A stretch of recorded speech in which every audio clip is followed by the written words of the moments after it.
Have you ever felt on top of the world, energy pulsating through your veins, ready to take on any challenge that comes your way?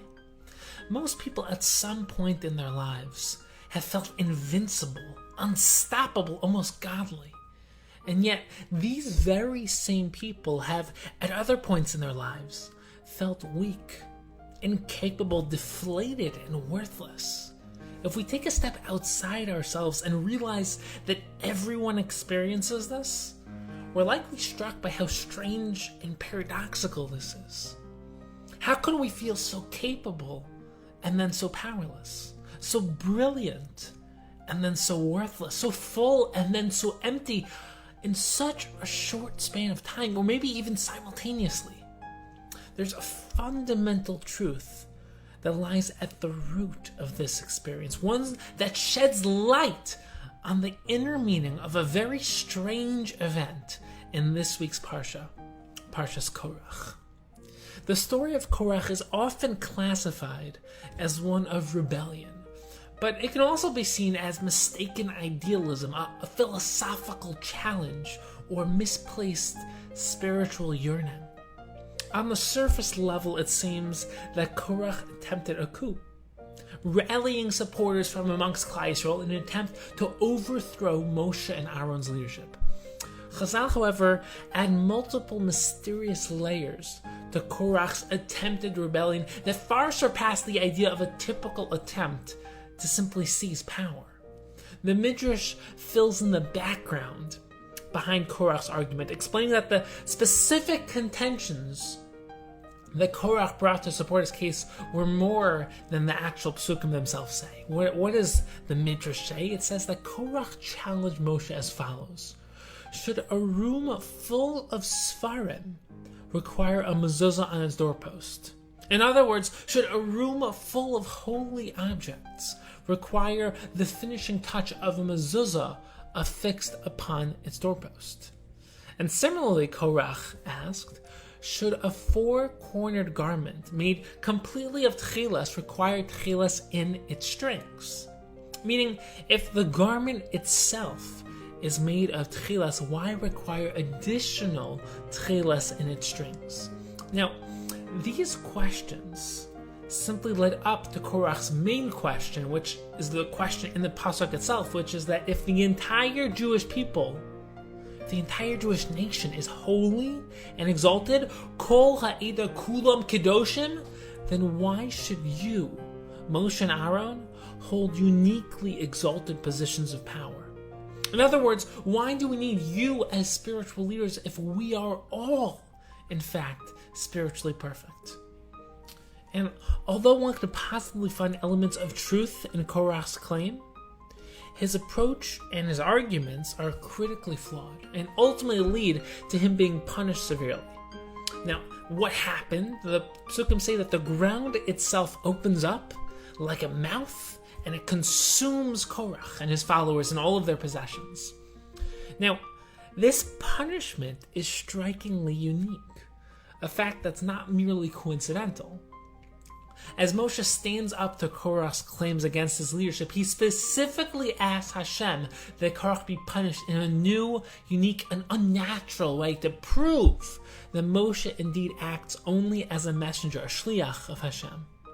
Moshe says that if Korach dies a natural death, then Moshe was not sent by Hashem. But if, however, Korach dies because Bria Yivra Hashem creates something out of the ordinary, and the ground swallows them up and their possessions, then it should stand as a proof that Korach and his followers were in the wrong, acting against Hashem's will. Now, the nature of this punishment is quite strange. Why does Moshe emphasize that Korach must be punished by something completely novel? And why is the ground swallowing them up the proper punishment for their crimes? In order to answer this question, we have to delve into the depth behind Korach's argument to better understand where he went wrong. There are three spiritual perspectives, three main approaches in understanding the relationship between the physical world and spirituality.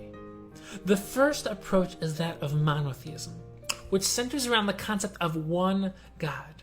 And within this worldview, Hashem is both all-perfect and completely transcendent.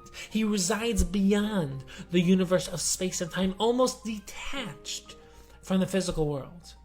The second approach is that of pantheism, which asserts that the world we live in is itself God. In other words, there is nothing that transcends this world. This is a completely immanent perspective of Hashem, and what results from this theory is actually quite startling.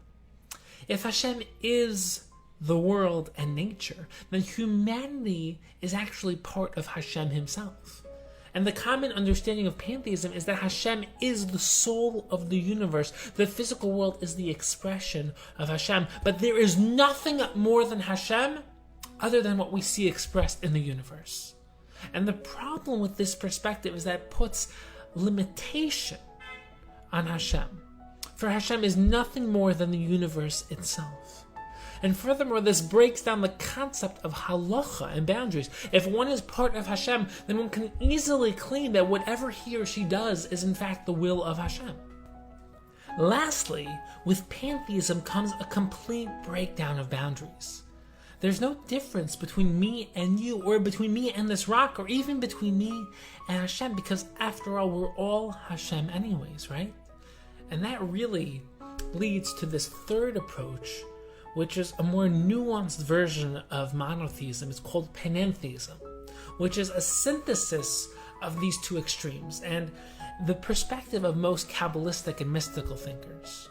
According to panentheism, Hashem is both transcendent, as in monotheism, and also immanent, as in pantheism. In other words, while at root Hashem is transcendent and infinite, he also manifests and expresses himself in the physical world. And this differs from pantheism because it posits that Hashem is completely beyond and transcends this world as well. It differs from traditional monotheism because it posits that Hashem is not only transcendent, but also that the physical world itself is connected to an aspect of Hashem, that Hashem manifests and expresses himself into this world. Now, what was Korach's sin? As many Jewish thinkers such as Rav Moshe Shapiro explain, Korach sinned in having a pantheistic view. He believed that the physical world, as well as all the people within it, are part of Hashem himself, and therefore already spiritually perfect. Korach says, Kol ha'ira kulam kadoshim, the whole nation is holy. There's no difference between me and Moshe, or me and Aaron, or the Jewish people and their leaders. Within pantheism, there are no boundaries or distinctions, and nothing higher to connect to. Hashem is only connected to the here and now, and therefore, we don't need to look for anything transcendent higher beyond this physical world. Now, if Korach's mistake indeed lay in his pantheistic worldview, then how were his questions and his proofs a reflection of that perspective? As we discussed last week, the purpose of Techelas and Tzitzis is to straighten the bent path, to help connect you back to Hashem, your source. So let's briefly recall the parable we mentioned last week. Imagine you're walking along a straight path. And at any point along this path, if you turn around, you can see where you came from. However, say that the path suddenly takes a sharp turn, bending away from its straight course. Now, if you turn around, you can no longer see the starting point of your journey. And the same is true of the physical world in which we live. Originally, the physical world loyally and perfectly reflected its spiritual root. When you looked around, you saw and experienced Hashem, and knew that he created the world. It was like looking back down the straight path. However, after Adam sinned, the entire world fell. The world became a bent path, whereby it's no longer clear where we came from. When we look around, we no longer see a universe that loyally reflects its godliness. Now, what are tzitzis? Tzitzis are only required on a cornered garment. It's only when the garment ends and begins to bend that we are obligated to put tzitzis on those corners. The straight line of the tzitzis straighten the bent path of the garment. So the tzitzis represent our ability to source ourselves back to Hashem, even on a bent path. And the many details of tzitzis beautifully reflect this idea. We wear techeles, strings dyed a rich ocean blue color, to trace ourselves back to the sea, then to the heavens, then to the Kisei HaKavod, Hashem's throne, and then ultimately to Hashem himself. And additionally, the gematria, the numerical value of tzitzis, is 600, and when you add the 8 strings and the 5 knots, you get 613, corresponding to the 613 mitzvos that we use to connect ourselves back to Hashem.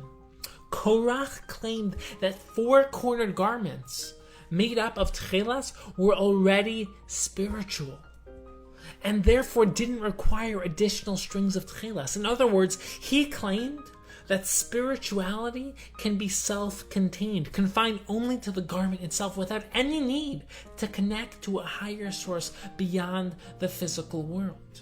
And in the same sense, the purpose of a mezuzah is to connect your physical makom, your physical room, back to its spiritual source, Hashem.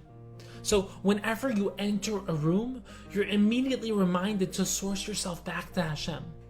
And fascinatingly, the mezuzah is placed on a slanted, bent angle on top of the doorpost. While this may appear to contradict the principle we just presented, it actually comes to add another layer of depth. Because it's only according to our limited perception that the mezuzah is crooked, that the mezuzah is bent. In reality, the world itself is crooked. It's only when we assume that our current and limited perception of the world is objective truth that will force the reality outside ourselves to conform to that perspective. But instead, we have to learn to realign our own perspective, our own perceptions, with the truth. Instead of trying to align the truth, the straight path, with our crooked and bent perception. In other words, we can't fit the truth into our worldview. We have to learn to fit ourselves into the truth. And this was Korach's sin.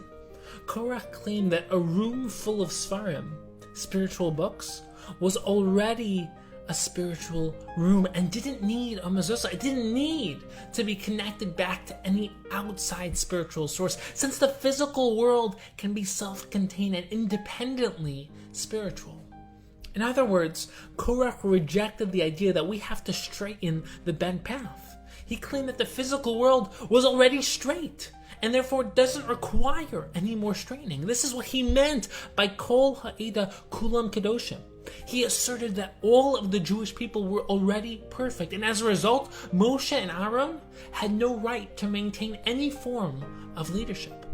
A leader is only necessary if a people need direction, but a people who are perfect do not require any hierarchy or leadership. So we can now understand why Moshe asked Hashem to create a chiddush, a new punishment, specifically for Korach. From a pantheistic viewpoint, everything in this world is perfect, as it is already Hashem. And as a result of this, there can be no chiddush, nothing new. And the logic is simple. If there's nothing outside the system, if there's no transcendent force outside the physical world, there can also be nothing that comes into the world.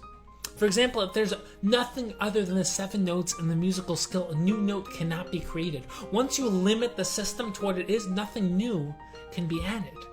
So, as a result, Moshe asked Hashem to add something new to the world, to add a new punishment, thereby punishing Korach midah k'neged midah, measure for measure.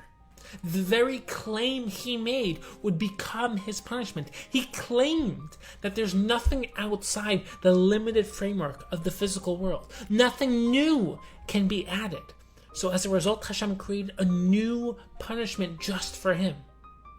But we still have to ask, why specifically did Hashem choose to have the earth swallow Korach up? Is there a deeper meaning behind this specific punishment? So I think we can take this one step further and see the true beauty behind Korach's punishment. Korach's sin was most potently defined as Gaia Haughtiness, because in essence Korach claimed that he and all of Klal Yisrael were no different than Hashem himself. Korach single-handedly raised himself up to the level of perfection, of godliness. And while there's a kernel of truth in this idea, as we are all built b'tzelem Elokim, we're all created in the image of Hashem, we're all a chelik Elokim imal, we all have an aspect of Hashem within ourselves, Korach corrupted this principle and took it to the extreme. And this is why Korach's punishment was so fitting. Korach claimed that he was perfect, and in doing so raised himself up to infinite heights. So as a consequence, Hashem opened up the earth, swallowing Korach and sending him to the very lowest of the lows imaginable. Korach's ego and haughtiness sunk to the deepest and most insignificant level possible. It's also very interesting to note that in Perek Tzadi Beis of Tehillim, the pasuk says, Tzadik katama yifrach. The righteous will grow like palm trees. And if you look at the last letter of each of these words, it spells out Korach. Tzadik katamar yifrach. Korach. In other words, while Korach himself was destroyed and swallowed up by the earth, he was like a seed that was planted and would later sprout fruits. As a matter of fact, Rashi quotes Chazal who say that Korach's children survived Korach's punishment because they did teshuvah as they were being swallowed up.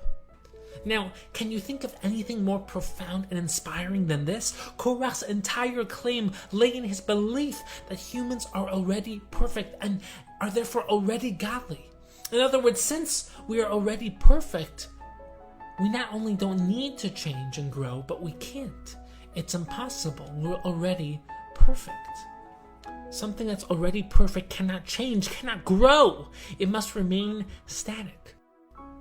The children of Korach survived by doing teshuvah, the ultimate expression and embodiment of the human's ability and capacity to change, to grow, to transform from one state of being to another.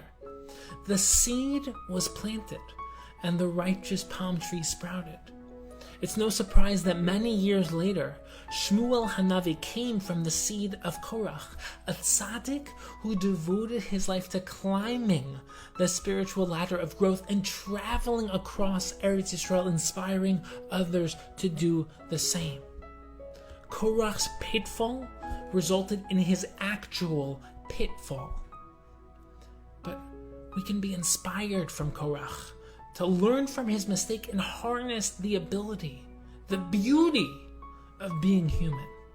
Our humanity is our unique godliness. We have the ability to grow, to become, to change, to evolve, to actualize more and more of our Tzelem Elokim, and to achieve our destiny in this world.